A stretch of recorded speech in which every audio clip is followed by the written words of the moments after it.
In 1939, four Polish climbers set out to conquer a Himalayan giant. But the mountain had other plans. Their triumph would echo through history, and their final camp would vanish without a trace. Hey, glad you're here. Welcome to the Himalayan Journals. Here on this channel, we bring to you real stories from century old field notes. We try to keep it simple and calm here. Think of it as a documented history of the Himalayas from the early 1900s, covering stories of indigenous wisdom, epic expeditions, and groundbreaking science passed on just as they were recorded. Subscribe, zone out, binge. In the spring of 1939, four Polish mountaineers, Adam Karpinski, Dr. Jakub Bujak, Stefan Bernadzykiewicz, and Janusz Klarner, arrived in the quiet hill town of Almora. Their destination lay far beyond the last pine forests in the snows of the Garhwal Himalaya. They had come to climb Nanda Devi East, a 24,391-foot twin of the main Nanda Devi Peak, and to explore the unknown ridges beyond the Milam Glacier. The party had already made their mark in the Andes, the Caucasus, and Spitsbergen. This was their first Himalayan expedition, and it would also be their last. By mid-May, the team, joined by Major J.R. Foy as medical officer and by S.B. Blake, an observer and friend, had gathered their gear in Almora. Their equipment was impeccable: custom tents, rope, pitons, and even a movie camera. 6 porters from Darjeeling, Sherpas and Bhotias, completed the team. They set off on the 14th of May with 70 coolies, winding through the hot valleys of the Ramganga and Goriganga rivers toward the snows of the inner range. From Gurgaon Pass, they caught their first view of the Panchchuli peaks, gleaming against a clear sky. By the end of the month, the expedition had reached Bitalgwar, a broad alp below Nanda Devi East. Here, beneath the towering ridges, they established their base camp. Karpinski, the leader, began at once to prepare the route. Camp 1 was placed at 16,200 feet, Camp 2 at 19,390 feet, on the col that Longstaff had crossed decades earlier. It was early June when they began their ascent. The climb from Camp 1 to the col was laborious. The steep couloir was coated in old snow shaped into strange little cones by the sun, safe enough for climbing, but heavy going. Above the col rose a line of rock towers, the Jeandarms, rotten stone and treacherous ice. Ropes were fixed and each load carried up by hand.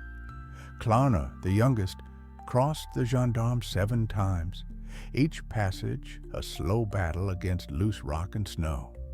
Beyond these towers stretched a slender ridge leading toward the summit.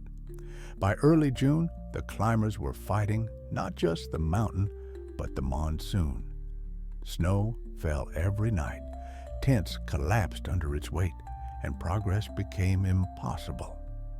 The party retreated to base camp, waiting for a break in the weather.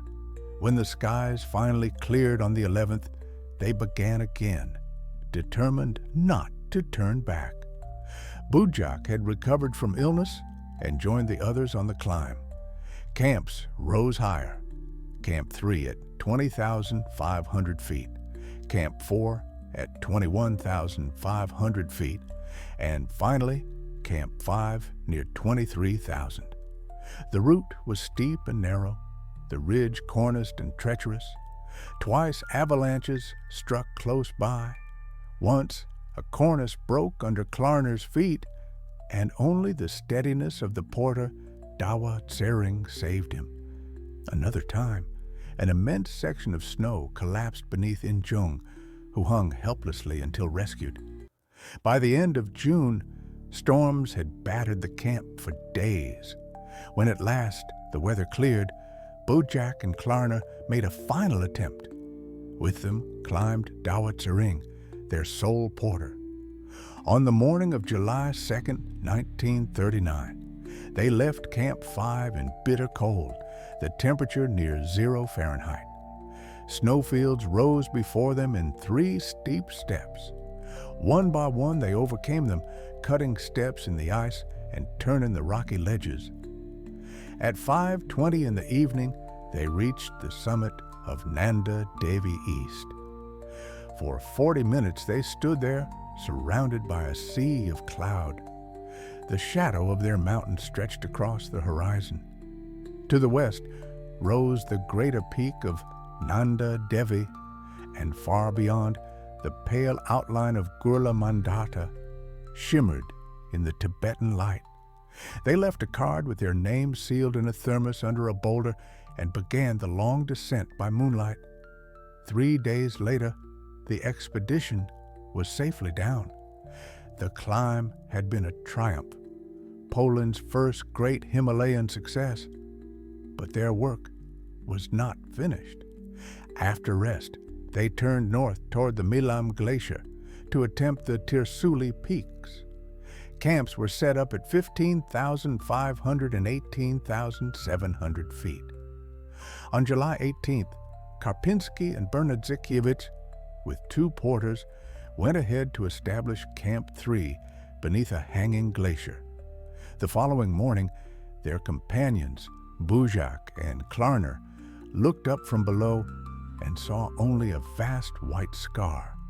A serac had broken from the slope above, unleashing an avalanche that swept the entire camp away.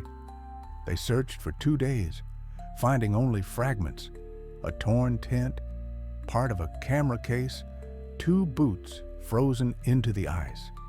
The avalanche had buried an area of nearly 5 acres under 30 feet of snow. There was no hope of recovery. The expedition ended there.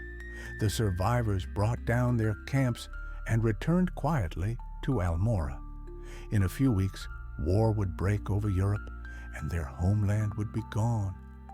But high in the Garhwal snows, the name of the Poles remains, etched into the history of Nanda Devi, where courage, friendship, and the mountain wind still speak their story.